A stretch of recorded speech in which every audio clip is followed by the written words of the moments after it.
So as promised on my community post, I said a little while back, actually a couple of days ago, I was going to get you up and running on PC. As we know, there isn't really a direct method of doing this, so we do need to go from some hoops to do this. So what I've done is actually bought myself a very cheap mini PC. So this is going to be the first time for me setting this up, and we're going to see how well this performs once it's set up with Retropie. So this is an AWOW mini PC. And it's got 8 GB of RAM. It's got an Intel Celeron processor, which is the model of N3450, and it's got onboard HD graphics, which are obviously Intel.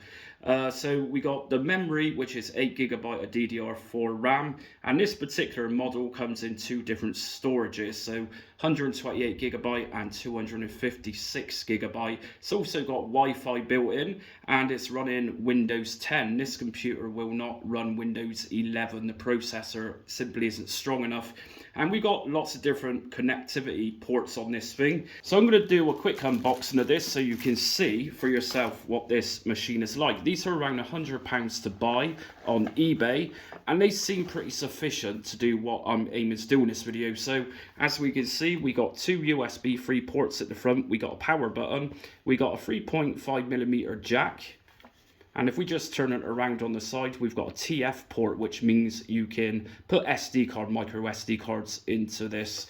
And if we turn around, we got the power port here. We got Ethernet cable, we got two USB ports, and also two HDMI connections. So in the box, you're also going to find, which I thought was pretty cool, a tiny little cable which you can connect to the mini PC. If you open it up, you can actually put a SATA hard drive or a SSD on this. So that's a nice little feature which I wouldn't expect to find in this box. We've also got the power adapter, which is just a bog standard power adapter, and it powers it well. So that's that part. And if we go further into the box, you'll also find an HDMI cable. So the monitor I'm using for this today hasn't got HDMI on it, but I've got a VGA to HDMI converter, and it runs just as well. So what I'm going to do then for this video is head over to my laptop now, show you what you need to install and the files we need, and then I'm going to turn this little mini PC into a Retropie gaming console. So check this one out.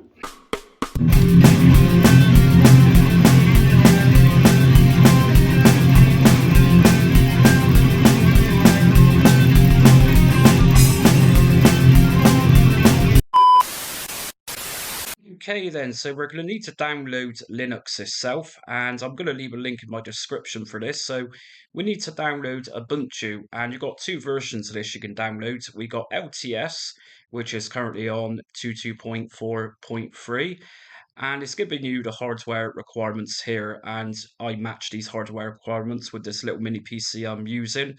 And we've also got another option here of downloading a larger version which has more features to it.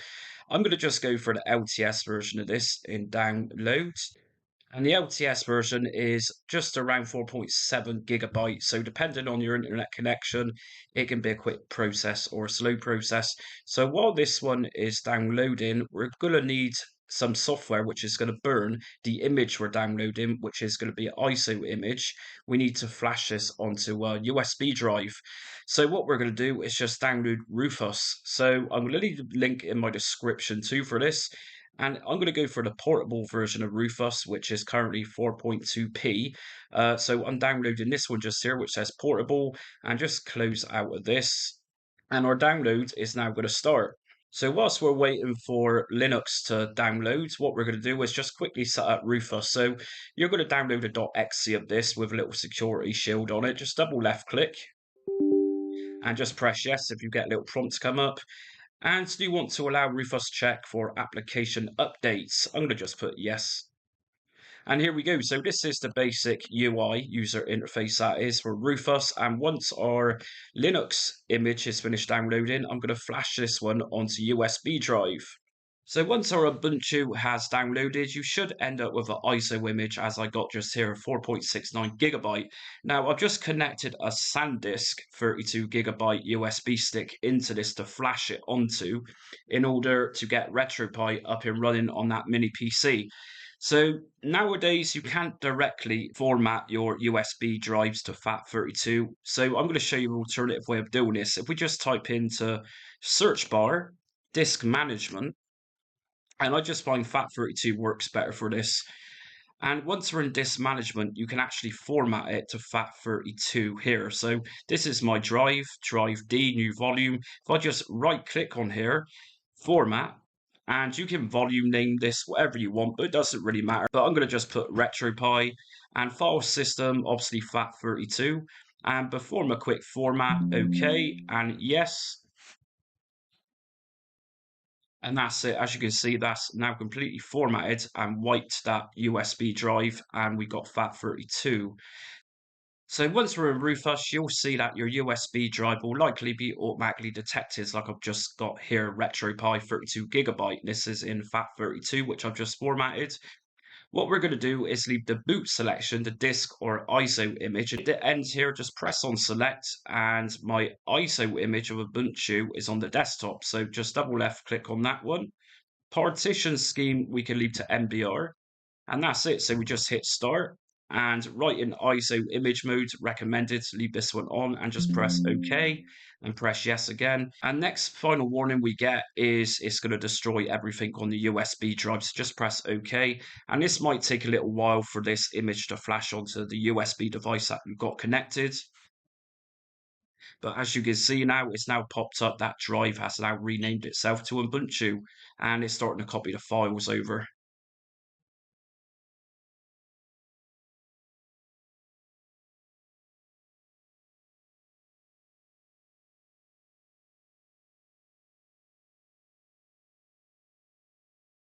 Okay, and finally, when the green bar has got to ready, you have now got a flash drive. So let's just check this.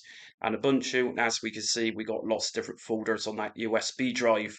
So what I'm going to do now is just close down this computer and remove my USB drive, and I'm going to go onto the mini PC. So what we need to do next is just, once we remove that SanDisk USB drive Ubuntu flashed onto it, we're going to put this into the mini PC. So I'm going to put this into one of the back ports, and we need to go into BIOS settings once we boot this one up. So in this case, if you're going to be using this mini PC, the way to go into BIOS menu or BIOS settings is just power this on and then press on delete on your keyboard, and it should then boot into BIOS. And just to remember that different manufacturers of computers have different methods of getting into BIOS menus. So here we go, and what I'm going to do is just use the cursor on my keyboard, and I'm going to go over to boot. And just here we need to change the boot priorities. So as you can see just here, the first priority is Windows, and that's the 128GB SSD, which is actually built into the mini PC. So we're going to change this and put the sequence in a different order. So we need to put boot option 2 as number 1. So to do this, I'm going to just press on enter and choose Windows Boot Manager. And as we can see, the sequence of boot priorities is now changed. So we're going to be booting direct from the USB drive with Ubuntu on. So once you've changed your boot priorities, so you've got USB as your first priority, what we're going to do is just go to save and exit, and just press F4 to save and exit, and yes. And here we go. So we're now running from that USB stick which Ubuntu has been installed to. So I'm going to select the top option, which is try or install Ubuntu, and just press enter on this. And as you can see, this is now booting up with the AWOW logo in the background, but just below it we got Ubuntu, so that's a good sign, that's what we need. And here we go then. So this is pretty much just a standard operating system setup, very similar to Windows. So we're going to install Ubuntu. So you've got two options here, and I'm going to go to install Ubuntu. And obviously just make sure that your language is in English or wherever in the world you're from. And for me, I'm going to select English UK for keyboard layout, and this is then going to select English UK on the right hand side as well, and I'm going to go to continue. Now we need to set up wireless network for this because we do need to download some things, so I'm going to just connect to my network. And once you've connected to your network, just simply press on continue. Now, your next screen you're going to see is updates and other software. So what we're going to do, we're going to also check install third-party software for graphics and Wi-Fi hardware and additional media formats. So just make sure you check this one just here, and everything else, the other two options can be remaining as checked, and go to continue. And finally, for the next option of installation, I'm actually going to drop down to erase disk and install Ubuntu. So I'm going to select this one, and just remember at this point, there's no going back to Windows. So I'm going to press on install now. And Ubuntu is now going to be installing onto the hard drive. So write the changes to disks, and this just gives you a little bit of a warning. Just press continue. And obviously, where am I? So I'm actually in the northeast of England, but I suppose we're a small country, so let's just leave it as London. So continue. And it's obviously going to be asking you for your name and everything else. So you can really put whatever you want in here. At the end of the day, we're going to be installing RetroPie over this, so it doesn't really matter. So choose a password, you know, that's typical Linux stuff, and Windows actually nowadays as well insists that you do all this stuff. So whatever, it needs to be done. So I'm going to just go to continue. And as we can see, it's now copying files, and that should take 5 or 10 minutes, maybe a bit longer. So I'm going to just leave this to install, and then we're going to look into overwriting this with RetroPie.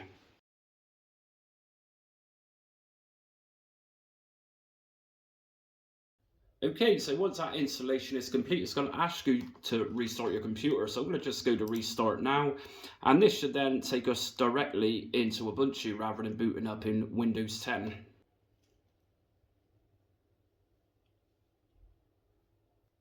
And it's asking us to remove the installation medium. So of course we need to now remove that USB drive we flashed Ubuntu onto, and then it just says press enter.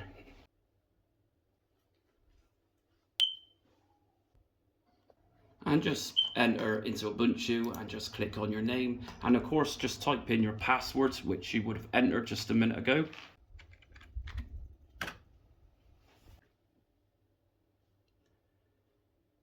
Okay, so we're now into Ubuntu, and it's very nice, but we don't want this. We're actually purposely going out our way to get rid of this for RetroPie.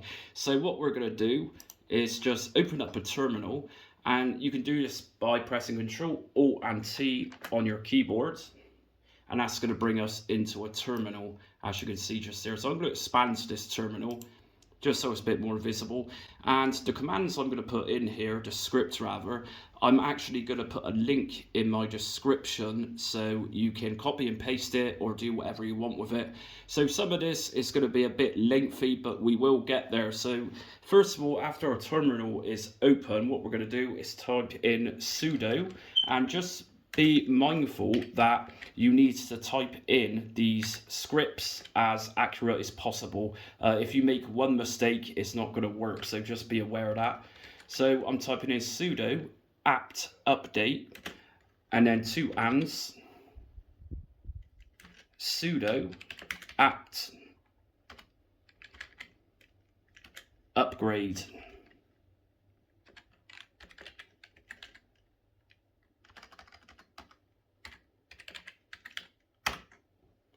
And now it's now asking for my password, so I'm going to just type in my password again. And we're in. So what it's actually doing now is connecting to Ubuntu through this terminal, and that's what we want. So as we can see just here, it's now reading the package lists from Ubuntu, and it's just giving us some updates. So we need to type in yes just here, or just Y, and that's going to update and upgrade different packages, what we're asking it to do.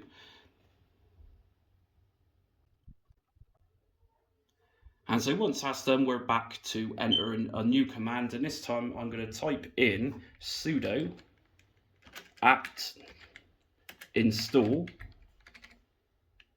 and then minus, and then we want Y git dialog unzip, and XML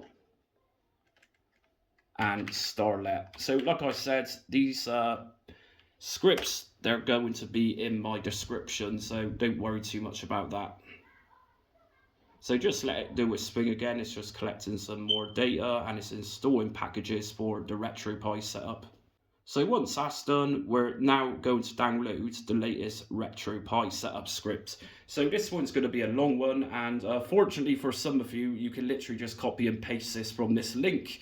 But poor old JustJamie has got to do this manually. So we're going to type in git clone space --, depth equals 1, and then we're connecting to HTTPS direct from the GitHub website to download the latest Retropie setup script. So that's what we're doing just here. So like I say, just make sure everything is correct, everything's case sensitive, otherwise things won't work. For example, just here I'm doing /, and I'm typing in Retropie, and Retropie just here, it's got a capital R and a capital P. So if you do this in lowercase, it won't work. So / and again Retropie with those two capitals in place, and -setup. Now setup here is also got a capital S and .git, and press enter.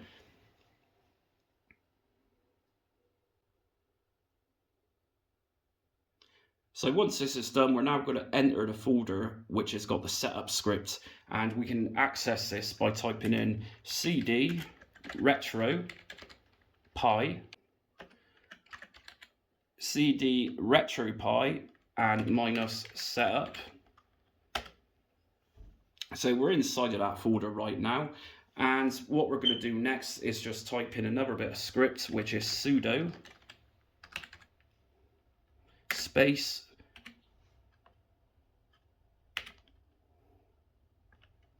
and this time around typing in Retropie, I'm not actually entering in any capital letters on this part. So like I say, you've got to be very case sensitive with this.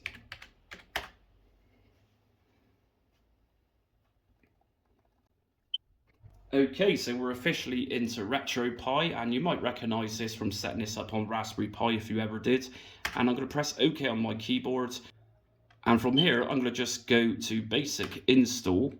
And are you sure you want to do a basic install? And this is going to install all packages from course in main package section. So I'm going to use my cursor key to go over to yes and press enter.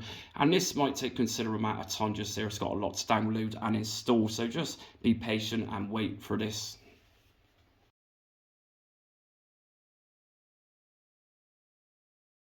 And I'm also going to make a note while this is installing. If you don't change these settings, you'll find that your screen keeps going black. So if you go down to the dots just here, and from here you can go into settings. And once settings open up, we can then go into the power tab.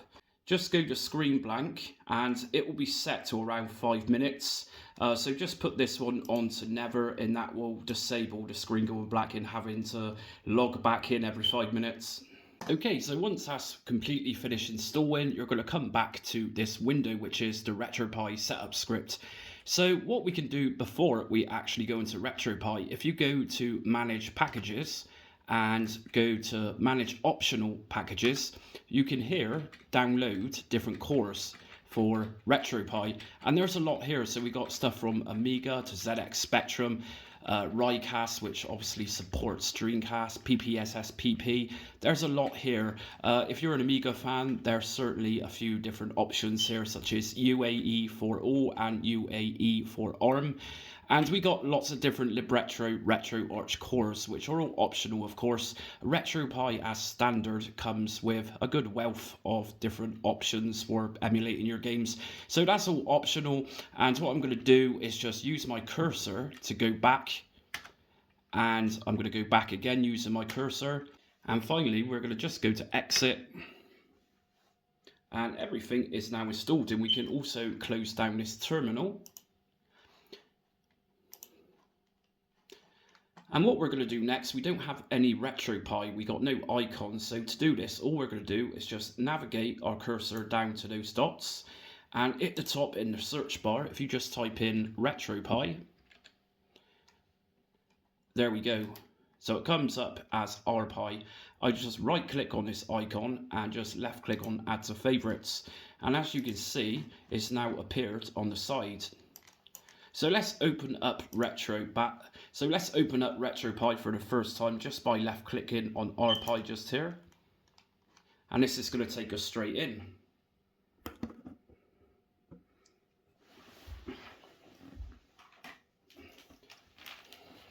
So I'm going to connect my faithful PS3 controller. This is a wired 6-axis. I'm going to just plug this into the front port on the AWOW. And if I hold down my finger on one of the buttons, just to bypass what it's asking for, we can now go ahead and configure our controller. So D-pad is obviously going to be D-pads for up, down, left, right, start, select. And then you just pretty much map it out what it says with the controller you're using. And straight out the box, it's detected my PS3 wired controller and it's working just fine, as you can see. Now, if you do get stuck, what you need to do to bypass one of these options if you don't have enough buttons is just simply keep your finger pressed down and that bypasses that option.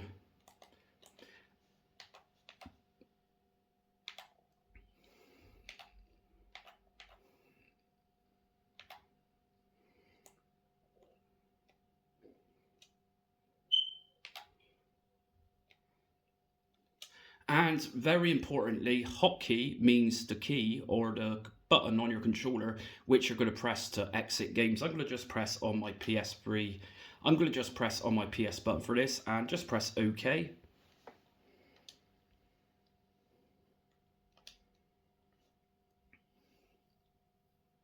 And that's it. We are now inside of RetroPie. So let's start adding some games to this. And at the end of the video, I'm going to also show you how to launch straight into RetroPie without going into the... And right at the end of this video, I'm going to also show you how to launch directly into RetroPie rather than starting up Ubuntu.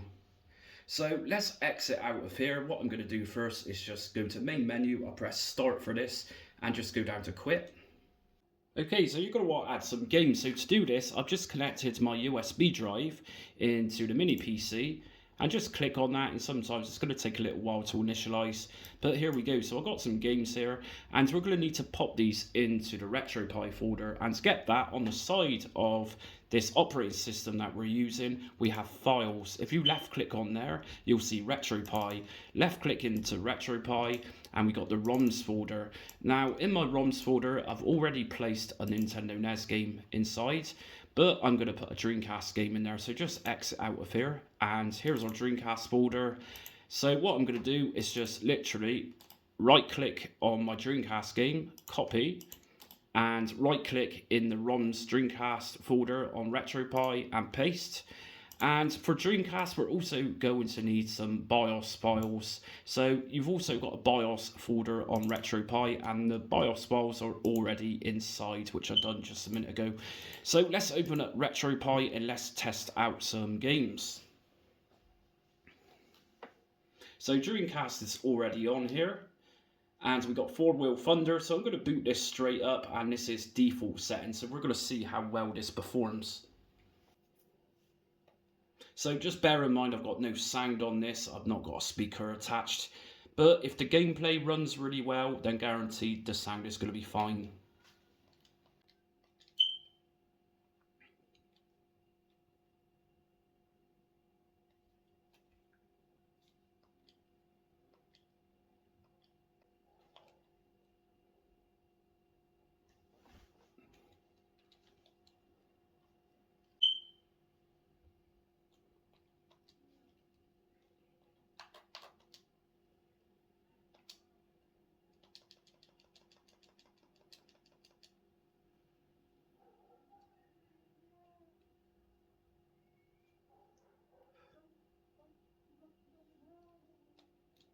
So far this seems very fluid, there's not really any skipping or lagging. and it's running perfectly fine. So just bear in mind this is running on default settings, and there's quite likely room for video enhancements to be put into place to make this look better. But this is running just as well as it does on my other videos that I cover on my channel. It looks fine. The only thing which is missing is sound, but like I say, this is running so well I've got no reason to believe the sound is going to be laggy.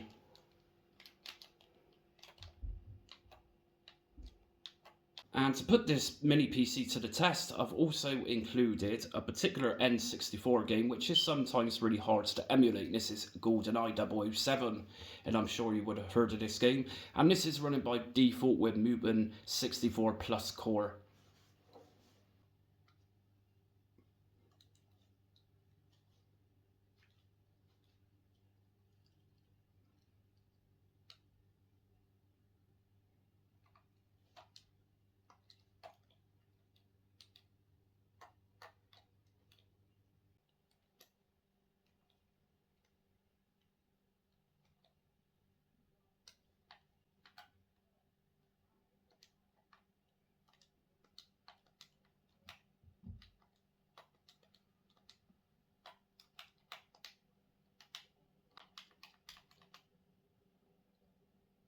And again, just like the Dreamcast game, this game is working perfectly. There's no lagging. This is very fluid gameplay.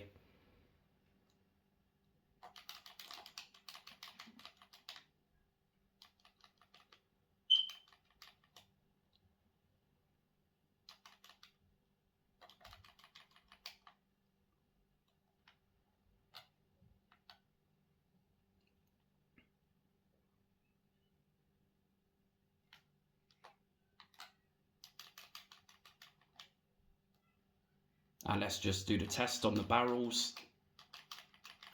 And no lag whatsoever. This is running just perfectly.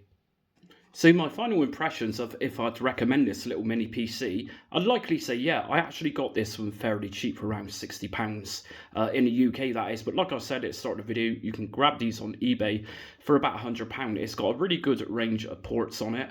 And N64 GoldenEye, which is notoriously known to not run too well on a lot of systems, actually performs really well.